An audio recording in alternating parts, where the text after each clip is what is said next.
నా పేరు మందాల భాస్కర్.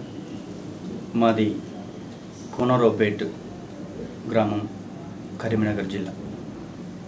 నేను కోనరావుపేట అంటే తెలంగాణలోని ఒక మారుమూల గ్రామం లాంటి మండలం. అది అటువంటి గ్రామంలో చెట్టు కింది బడులలో చదువుకొని అక్కడ ఉన్నటువంటి పరిస్థితులు మా నాన్న కూలీ అయినప్పటికీ మేము అక్కడ చదువుకొని మన సిద్దిపేటలో డిగ్రీ కంప్లీట్ చేసుకొని ఉస్మానియా యూనివర్సిటీకి రావడం జరిగింది. ముఖ్యంగా ఈ ఉద్యమ స్పిరిట్ అనేటువంటిది నాకు డిగ్రీ కాలేజీలో చదువుతున్నప్పుడు అసలు విద్యార్థుల సమస్యల గురించి కానీ, భారతదేశంలో ఉన్నటువంటి కుల వ్యవస్థ గురించి కానీ కొంత చైతన్యవంతం కావడం ద్వారా అక్కడ నుండి పీజీగా ఉస్మానియా యూనివర్సిటీలోకి అడుగుపెట్టడం జరిగింది.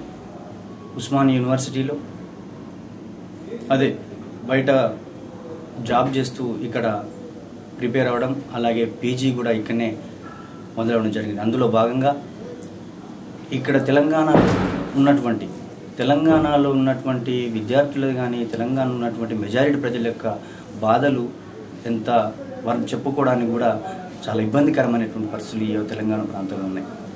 అదేవిధంగా ఉస్మానియా యూనివర్సిటీలో 2009 నవంబర్లో ఈ యొక్క కేసీఆర్ గారు ఆమరణ నిరాహార దీక్ష చేస్తున్నారని చెప్పేసి తెలిసినప్పుడు ఉస్మానియాలో ఉన్నటువంటి ఒక 14 సంఘాలకు సంబంధించినటువంటి విద్యార్థులందరం కూడా ఏకమై ఒక దగ్గర మీటింగ్ ఏర్పాటు చేసుకొని తెలంగాణ ప్రాంతానికి సంబంధించి 60 సంవత్సరాలుగా ఈ ఆంధ్ర దోపిడీ పాలనలో ఏ విధంగా వివక్షతకు ఉద్యోగ రంగంలో కానీ, రాజకీయ రంగంలో కానీ, భూమి నీళ్ళ రంగంలో, నిధుల రంగంలో ఏ విధంగా అన్యాయానికి గురైనమో ఆ విషయాలకు సంబంధించి అన్ని విద్యార్థి సంఘాలకు సంబంధించి, ఈవెన్ వామపక్ష విద్యార్థి సంఘాలు ఉన్నటువంటి పీడిఎస్యు లాంటి, అలాగే దళిత ఉద్యమాలు చేస్తున్నటువంటి ఎస్సీ ఎస్టీ బీసీ మైనార్టీ సంఘాలు, అన్ని అనుబంధంగా ఉన్నటువంటి విద్యార్థి సంఘాల ఆధ్వర్యంలో మేము చర్చించుకొని మన జెండాలను కొన్ని రోజులు పక్కకు పెట్టాల్సిన అవసరం ఉన్నది. 4.5 కోట్ల ప్రజల యొక్క ఆకాంక్ష అనేటువంటి తెలంగాణ ప్రత్యేక రాష్ట్ర ఉద్యమం 69లో జరిగినటువంటి ఉద్యమం, అది విద్యార్థులు మొదలుపెట్టారు. ఆ విద్యార్థులు మొదలైనటువంటి ఖమ్మంలో పాల్వంచలో ఉద్యోగానికి సంబంధించి విద్యుత్ దాంట్లో ఉద్యోగం చేస్తున్నటువంటి ఒక ఉద్యోగస్తునికి అన్యాయం జరిగిన విషయాన్ని దృష్టిలో పెట్టుకుని అక్కడ ఎట్లయితే ఉద్యమం మొదలైందో అది రాజకీయ పార్టీ చేతులకు వెళ్ళిన తర్వాత రాజకీయ పార్టీలు ఏ విధంగా దాన్ని కనుమరుగు చేసినారో అది మనకు చరిత్ర ఉన్నది. కానీ ఈ యొక్క మలిదశ తెలంగాణ ఉద్యమం 2009లో మొదలైనటువంటి ఉద్యమం అది రాజకీయ పార్టీలు మొదలు పెడితే అది విద్యార్థి చేతులకు వచ్చింది. ఆ విధంగా మేము విద్యార్థులమందరం ఏకమై మేమందరము ఒక ప్రెస్ మీట్ పెడుతూ ఈ బడ్జెట్ సమావేశాల్లో తెలంగాణ రాష్ట్ర బిల్లును పెట్టి ఆమోదింప చేయాలని, అలాగే కేసీఆర్ చేసినటువంటి ఆమరణ నిరాహార దీక్షకు మద్దతుగా మేము పిఎంఎస్ ప్రెస్ క్లబ్లో మీటింగ్ పెట్టడం, ఆ తర్వాత రోజే మేము ర్యాలీ తీస్తున్నటువంటి క్రమంలోనే లాఠీ చార్జ్ చేసి విద్యార్థులమైనటువంటి మమ్మల్ని విచక్షణ రహితంగా ఈ యొక్క స్టీఫెన్ రవీంద్ర లాంటి ప్రత్యేక ఆంధ్ర ఉద్యమం చేసినటువంటి వాళ్ళ తాత అటువంటి వారసుడైనటువంటి ఆయన మమ్మల్ని విపరీతంగా లాఠీ చార్జ్ చేయడం, అక్కడి నుంచి జైలుకి వెళ్ళడం, ఆ ఉద్యమం అనేటువంటిది ఉస్మానియా యూనివర్సిటీ వేదికగా ప్రారంభమై ఇక్కడ ఉన్నటువంటి ప్రతి గ్రామీణ తెలంగాణ జిల్లాల నుంచి, గ్రామాల నుంచి వచ్చినటువంటి ఆ విద్యార్థులే ఈ తెలంగాణ ఉద్యమాన్ని ముందుండి నడిపించినటువంటి పరిస్థితులు. ఆ ఉద్యమానికి సంబంధించి మా సంఘాలుగా మాకు అవగాహన ఉంది. తెలంగాణ రాష్ట్రం రావాలా, తెలంగాణ రాష్ట్రంలో ఎవరైతే వెనుకబడి ఉన్నారో ఎస్సీ ఎస్టీ బీసీ మైనార్టీ వర్గాలకు అన్ని రంగాల్లో ఒక సమాన ప్రాతినిధ్యం ఉండేటువంటి ఒక ప్రజాస్వామికమైనటువంటి స్వేచ్ఛ, సమానత్వం, ఆత్మగౌరవంతో కూడినటువంటి తెలంగాణ రాష్ట్రం రావాలనేటువంటి విధంగా ఇక్కడ ఉన్నటువంటి మెజారిటీ ప్రజలు, ఈ ఉస్మానియా యూనివర్సిటీలో కానీ విశ్వవిద్యాలయంలో చదువుతున్నటువంటి వాళ్ళు మెజారిటీ ప్రజలు ఈ యొక్క సామాజిక వర్గాల నుంచి 60 సంవత్సరాల తర్వాత ఈ యొక్క ఉస్మానియా లాంటి యూనివర్సిటీకి వచ్చినటువంటి విద్యార్థులు, నాయకులు, విద్యార్థులు ముందుండి ఈ ఉద్యమాన్ని నడిపించినటువంటి పరిస్థితి. ఈ ఉద్యమం నడుస్తున్న క్రమంలో, అలాగే మేము ఈ ఉద్యమం కొనసాగిస్తున్న క్రమంలోనే అన్ని రాజకీయ పార్టీలు ఈ యొక్క యూనివర్సిటీలోకి వచ్చి తెలంగాణ రాష్ట్రం గురించి రాజీనామా చేస్తాం, తెలంగాణ గురించి మేము ముందు పోరాటం చేస్తాం, అవసరం అనుకుంటే ప్రాణత్యాగం మేము చేస్తామని చెప్పినటువంటి నాయకులు కూడా వాళ్ళ రాజకీయ పార్టీల ఎజెండాలను పరిమితమైన తప్ప 4.5 కోట్ల ప్రజలు చేస్తున్నటువంటి ప్రజాస్వామికమైనటువంటి డిమాండ్కి వాళ్ళు మద్దతు తెలియజేశారు. కానీ ఎవరు కూడా ముందుండి పోరాటం చేసినటువంటి పరిస్థితి లేదు. ఈరోజు ఉస్మానియా యూనివర్సిటీలో మొదలైనటువంటి ఉద్యమం అది గ్రామాల్లోకి వెళ్ళింది. గ్రామాల్లో ఉన్నటువంటి మా అమ్మా నాన్నలు, అక్కచెల్లెళ్ళు, అన్నదమ్ములు అందరూ కూడా దీన్ని ఓన్ చేసుకొని తెలంగాణ రాష్ట్రం వస్తేనే మా బతుకులు బాగుపడతాయి, మా పిల్లలకు అన్ని రంగాలలో అవకాశాలు వస్తాయని చెప్పేసి అన్నటువంటి వాళ్ళు కూడా రోడ్ల మీదకి వచ్చారు.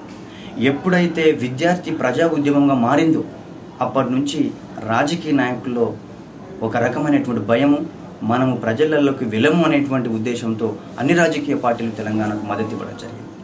అయితే అటువంటి క్రమంలో అందరూ తెలంగాణ అంటున్నటువంటి క్రమంలో ఈ తెలంగాణ ప్రత్యేక రాష్ట్రం గురించి రాజకీయ నాయకులు డ్రామాలు ఆడుతారని చెప్పేసి అని భయపడినటువంటి ఈ యొక్క ప్రజలు, కొంతమంది ఉద్యమకారులు తట్టుకోలేక 600 మంది పైగా విద్యార్థులు, ఉద్యమకారులు అమరులవ్వడం జరిగింది. అయితే డిసెంబర్ 9 ప్రకటన ఈ యొక్క తెలంగాణ ఉద్యమం ఇది మొత్తం ప్రజా ఉద్యమంగా మారిపోయింది. ఎట్టి పరిస్థితుల్లో మనము ఈ కాంగ్రెస్ పార్టీ 125 సంవత్సరాల చరిత్ర కలిగినటువంటి ఈ యొక్క కాంగ్రెస్ పార్టీ ప్రజలని మభ్యపెట్టడానికి డిసెంబర్ 9 ప్రకటన చేయడం జరిగింది. తెలంగాణ రాష్ట్ర ప్రక్రియ కొనసాగుతుందని చెప్పేసి అని భారత ప్రభుత్వ హోంమంత్రి చిదంబరం గారు ప్రకటన చేసినటువంటి క్రమం. అలాగే అక్కడి నుంచి సమైక్యాంధ్ర పెట్టుబడిదారి ఉద్యమం అక్కడి నుంచి మొదలు కావడం, ఆ 23వ తారీఖు రోజు మళ్ళీ ఆ యొక్క ప్రకటన వెనక్కి తీసుకోవడం ద్వారా తెలంగాణ ప్రాంతంలో జరిగినటువంటి ఉద్యమాన్ని ఆ విధంగా పరిశీలిస్తే మెజారిటీగా ఈ ప్రాంతం నుంచి ఉన్నటువంటి విద్యార్థులు, ఉద్యమకారులందరూ కూడా కొంతమంది ప్రాణత్యాగం చేయడం, అందరూ కూడా రోడ్ల మీదకి వచ్చి నిరసన రూపాలు ప్రదర్శిస్తూ రోజుకొక వినూత్న రీతిలో ప్రోగ్రాం తీసుకోవడం ద్వారా తెలంగాణ ఉద్యమం ఇటువంటి విధంగా తయారవుతున్న క్రమంలోనే ఈ యొక్క కేంద్ర ప్రభుత్వం శ్రీకృష్ణ కమిటీ పేరిట అఖిలపక్ష సమావేశానికి 8 రాజకీయ పార్టీలను పిలిచి, సీమాంధ్ర నుంచి ఒకరిని, తెలంగాణ నుంచి ఒకరిని పిలిచి వాళ్ళతో మంతనాలు చేసి ఈ ప్రజా ఉద్యమంగా ఉన్నటువంటి ఈ ఉద్యమాన్ని మీరు మీ రాజకీయ పార్టీలో చేతిలోకి రావాలంటే ఎట్టి పరిస్థితుల్లో మీరు ఉద్యమాన్ని కొంత ఆపాల్సిన అవసరం ఉన్నదని చెప్పేసి అని కూడా చెప్పడం జరిగింది. ఆ విధంగా ఆ యొక్క శ్రీకృష్ణ కమిటీ ఏర్పాటు చేయడం అనేటువంటిది వెనుకకు పోయినటువంటి పరిస్థితి. మేము శ్రీకృష్ణ కమిటీని ఇదే యూనివర్సిటీలో పొందబెట్టినాం, దినాలు కూడా చేయడం జరిగింది, మొన్న వర్ధంతులు కూడా చేయడం జరిగింది.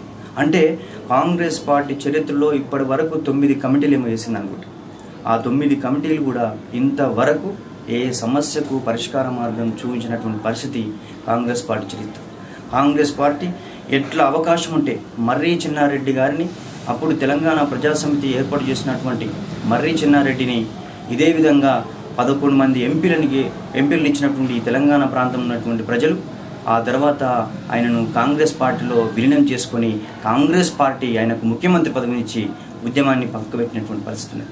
అదేవిధంగా ఇక్కడ తెలంగాణ ప్రాంతంలో కూడా మెజారిటీ తెలంగాణ అంటే ఒక ప్రజాస్వామికమైన డిమాండ్ అయినప్పుడు ఆ తెలంగాణ రాష్ట్రంలో ఎస్సీ, ఎస్టీ, బీసీ, మైనారిటీ మహిళలకు సంబంధించినటువంటి ఒక సామాజిక న్యాయ పునాదుల మీద ఈ మెజారిటీ ప్రజలకు అన్ని రంగాలలో సమాన వాటా వచ్చేటువంటి ఒక తెలంగాణ ప్రత్యేక రాష్ట్రం, ఒక ప్రజాస్వామికమైనటువంటి ఒక సమానత్వంతో కూడినటువంటి తెలంగాణ రాష్ట్రం రావాలని అంబేద్కర్ సిద్ధాంత భూమికగా బాబాసాహెబ్ అంబేద్కర్ గారు చెప్పినట్టు చిన్న రాష్ట్రాలలో ఈ యొక్క చదువు రానటువంటి కులాలు, ఈ యొక్క ఆర్థికంగా దూరంగా ఉన్నటువంటి కులాలకు సంబంధించి అందరూ చిన్న రాష్ట్రాల్లో వాళ్ళకి పరిపాలన సౌలభ్యం కోసం వాళ్ళు పాలకులుగా మారాల్సిన అవసరం ఉంటుంది.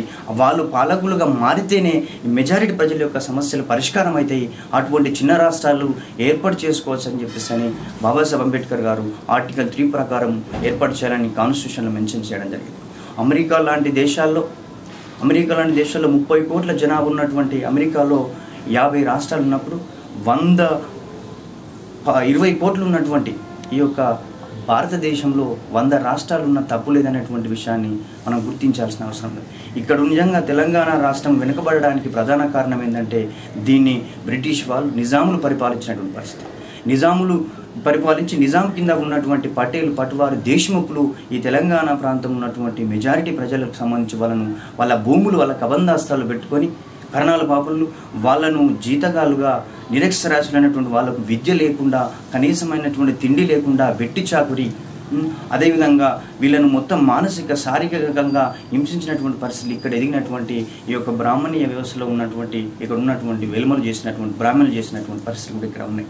తెలంగాణ ప్రాంతం నిజంగా వెనుకబడడానికి సీమాంధ్రవాదులు, సమైక్యాంధ్రవాదులు, అక్కడున్న ఆంధ్ర దోపిడీదారులు ఎంతవరకైతే వాళ్ళు కారణము, తెలంగాణలో అప్పుడున్నటువంటి వెలుమలు రెడ్లు కూడా ఈ తెలంగాణలో ఉన్నటువంటి మెజారిటీ ప్రజలకు విద్య లేకుండా, ముఖ్యంగా విద్య అనేటువంటిది చాలా ప్రధానమైనటువంటిది.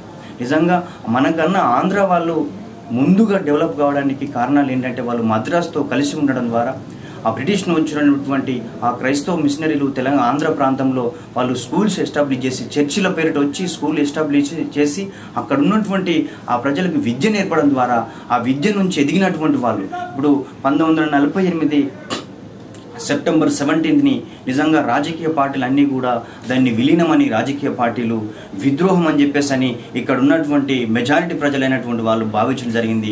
మేము జేఏసీగా దాన్ని విద్రోహం అని మేమన్నాం. బీజేపీ లాంటి మతత్వ పార్టీలు దాన్ని విమోచన అన్నది. విమోచన, విలీనము, విద్రోహం అంటే ఏంటో ఆ రాజకీయ పార్టీలు కూడా సరైనటువంటి అవగాహన లేదు.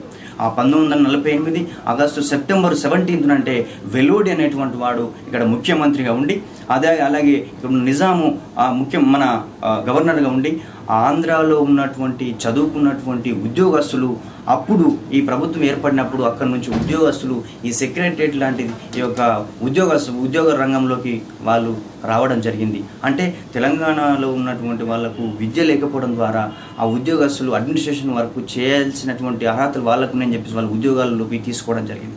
ఆ విధంగా అలాగే ఒక 5-6 వేల మంది ఈ యొక్క మెజారిటీ ఉన్న ఎస్ఎస్టీ బీసీలను 1,00,000 మంది దాకా ముస్లింలను చంపినటువంటి పరిస్థితి భారత సైన్యాలు.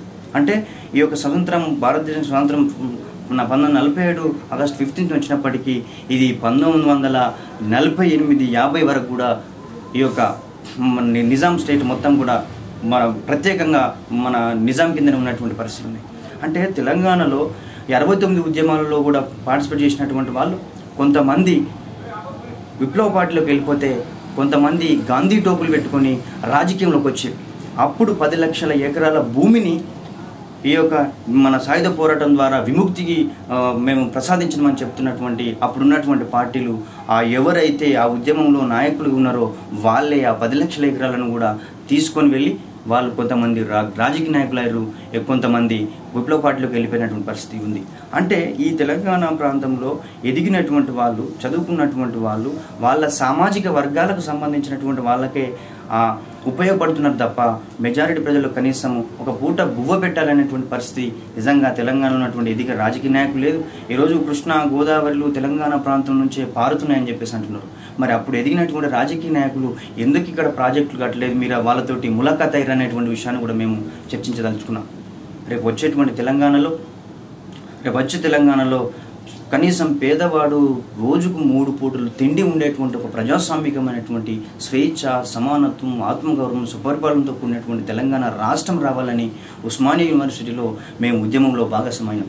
ఇక్కడ ఉస్మానియా యూనివర్సిటీలో విద్యార్థి ఉద్యమం ఒకవేళ రాజకీయ శక్తితో ఎదుగుతుందని చెప్పేసి భయపడినటువంటి ఈ పాలక పక్షాలు, అది కాంగ్రెస్ కావచ్చు, టీడీపీ కావచ్చు, ఈవెన్ తెలంగాణ గురించి పోరాడుతున్నటువంటి టీఆర్ఎస్ పార్టీ లాంటి వాళ్ళు కూడా కావచ్చు, వీళ్ళందరూ కూడా విద్యార్థుల మధ్యలో చీలికలు తీసుకొచ్చి ఆ విద్యార్థులని చీల్చినటువంటి పరిస్థితి ఈ యొక్క రాజకీయ పార్టీలకు ఉంది. ఈరోజు 3 జాకులుగా ఏర్పడినటువంటి విద్యార్థులు ఇప్పుడు అస్సాంలో లాగా ఆల్ అస్సాం స్టూడెంట్స్ అసోసియేషన్ పెట్టుకొని ప్రఫుల్ల కుమార్ మహాంతా ఏ విధంగా అయితే విద్యార్థి ఉద్యమం నుంచి యూనివర్సిటీ నుంచి అసెంబ్లీకి వెళ్ళారో అదేవిధంగా ఈ విద్యార్థి ఉద్యమం, ఈ నిజాయితీతో కూడినటువంటి ఈ విద్యార్థి నాయకులే రేపు రాజకీయ శక్తికి ఎదిగితే మన రాజకీయ భవిష్యత్తు లేకుండా పోతున్నటువంటి భయపడినటువంటి పరిస్థితి ఈరోజు అన్ని రాజకీయ తెలంగాణ గురించి పోరాడుతున్నటువంటి వాళ్ళు ఉన్నటువంటి రాజకీయ నాయకులు, అన్ని రాజకీయ పార్టీలు ఉన్నటువంటి పరిస్థితి. ఈరోజు తెలంగాణ ఉద్యమం ఇంత ఉధృతంగా ఉవ్వెత్తున ఎగిసిపడుతున్నటువంటి క్రమంలో కూడా వాళ్ళు రాజీనామా చేయనటువంటి వాళ్ళు, రాజీనామాలు తెలంగాణ రాష్ట్రం వచ్చిన తర్వాత ఇప్పుడు రాజీనామా చేస్తాం, తెలంగాణ రాష్ట్రం వస్తుంది, వచ్చిన తర్వాత మంత్రి పదవులు తీసుకుంటామని చెప్పినటువంటి వాళ్ళు మళ్ళీ యథావిధిగా మంత్రి పదవులు తీసుకున్నటువంటి పరిస్థితి. తెలంగాణలో ఒక చైతన్యం లేకపోవడం, యూనిటీ లేకపోవడం, ఇప్పటికి కూడా ఈరోజు తెలంగాణ ఉద్యమం ఇక్కడ నుంచి జేఏసీ పొలిటికల్ జేఏసీ ఏర్పడిన తర్వాత విద్యార్థి ఉద్యమాన్ని పక్కకు పోయినటువంటి పరిస్థితి. అక్కడ ఉన్నటువంటి ఉద్యోగ సంఘాలు కోదండరామ్ గారు ఉన్నటువంటి చైర్మన్గా ఉన్నటువంటి పొలిటికల్ చేసి వాళ్ళ విధానాలకు సంబంధించి వాళ్ళ ఎజెండాలకు సంబంధించినటువంటి ఉద్యమాన్ని ముందుకు తీసుకెళ్తున్నారు. కానీ ఈరోజు ఇక్కడ ఉద్యమాన్ని మొదలుపెట్టినటువంటి విద్యార్థి లోకం ఆ విద్యార్థులకు ఏ వేదికల మీద కూడా ప్రాధాన్యత ఇస్తున్నటువంటి పరిస్థితి లేదు. మేము ఒకటే చెప్పదలుచుకున్నాం, మా మధ్యలో చీలికలు ఉండును గాక ఈ ఉద్యమానికి నాయకత్వ స్థానంలో ఉద్యమాన్ని కొనసాగించినటువంటి పరిస్థితి ఈ విద్యార్థులకు ఉంది. ఈ విద్యార్థుల నుంచే ప్రజా ఉద్యమంకు ప్రజల దగ్గరికి వెళ్ళింది. కాబట్టి ఈ విద్యార్థులు ఏ వేదికలకెళ్ళినా కానీ విద్యార్థుల యొక్క పాత్రను విస్మరించకుండా వారి యొక్క నాయకులు కూడా చెప్పాల్సిన అవసరం ఉంది. తెలంగాణ ప్రత్యేక రాష్ట్రం ఎట్లా ఉండాలంటే అందరూ కూడా సమానత్వంతో కూడుకొని అందరూ ఒక ప్రజాస్వామికంగా ఉండి అందరికీ ఎటువంటి తెలంగాణలో అణచివేత లేనటువంటి ఆత్మగౌరవంతో బతికే విధంగా ఉన్నటువంటి తెలంగాణ రాష్ట్రం రావాలని మేము మాత్రం ఆ ఉద్యమంలో భాగస్వామ్యం అవుతున్నాం. తెలంగాణ మేము జైలుకు వెళ్ళడం జరిగింది. 70-80 కేసులు పెట్టుకొని జైల్లో కూడా 20-30 రోజులు ఉన్నటువంటి పరిస్థితి. మాకు తెలియకుండా మేమే ఉద్యమం కాదు, మేము నాయకులుగా ఇక్కడ ఉస్మానియాలో చదవడం నిజంగా మా అదృష్టంగా భావిస్తున్నాం. కానీ ఇంకా 10 జిల్లాల్లో ఉన్నటువంటి ఉద్యమకారులు అసలు వాళ్ళకు బయట పేరు లేనటువంటి వాళ్ళు చాలా త్యాగాలు చేస్తున్నారు. వాళ్ళకు సంబంధించి అసలు ఎవరు ఎంత చేస్తున్నారో మనం వెలకట్టలేని విధంగా వాళ్ళ త్యాగాలు చేస్తూ ఈరోజు ఆత్మహత్యలు చేసుకున్నటువంటి ఆ యొక్క విద్యార్థులకు సంబంధించి ఉద్యమకులకు సంబంధించి ఏ రాజకీయ నాయకుడు వెళ్ళి ఆ కుటుంబాన్ని పరామర్శించి ఆ కుటుంబానికి సరి అయినటువంటి విధంగా చేయుతను భవిష్యత్తు బతకడానికి సంబంధించి ఒక తల్లిదండ్రి ఏం కోరుకుంటున్నా కొడుకు భవిష్యత్తులో ఒక మంచి ప్రయోజకుడు కావాలి, ఒక ఉద్యోగస్తుడు కావాలి, వాడు మాకు కడుపు నిండా బోబెట్టాలని ఏ తల్లిదండ్రిని చదివిస్తున్న క్రమంలో వాళ్ళు పిట్టల్లాగా రాలిపోయి ప్రాణాలు తెలంగాణ రాష్ట్రం గురించి చేస్తున్నప్పటికీ రాజకీయ నాయకులు వాళ్ళని విస్మరించి భవిష్యత్తులో ఏ రాజకీయ పార్టీతో గుర్తుపెట్టుకుంటే ఎన్ని సీట్లు వస్తాయి, ఎన్ని మంత్రి పదవులు వస్తాయి అనేటువంటి ఆలోచన ఉంది తప్ప తెలంగాణ రావాలి, ఆ తెలంగాణలో తెలంగాణ రాష్ట్రం సంబంధించి ఇట్లా ఉంటుందని చెప్పేసి అని ఏ రాజకీయ పార్టీ కూడా ఇప్పటి వరకు ఎజెండాను ప్రకటించలేదు. అందుకొచ్చే ప్రజలలో కూడా ఒక రకమైనటువంటి భయము ఆందోళన కూడా ఈ తెలంగాణ ప్రాంతంలో ఉన్నటువంటి ప్రజలకు కానీ విద్యార్థి లోకానికి ఉంది. ఈ రాజకీయ పార్టీలు ఇప్పుడు తెలంగాణ ఉద్యమంలో ఈ 2 పార్టీలకు మధ్యన రోజు మన చర్చ జరుగుతూ ఉంది.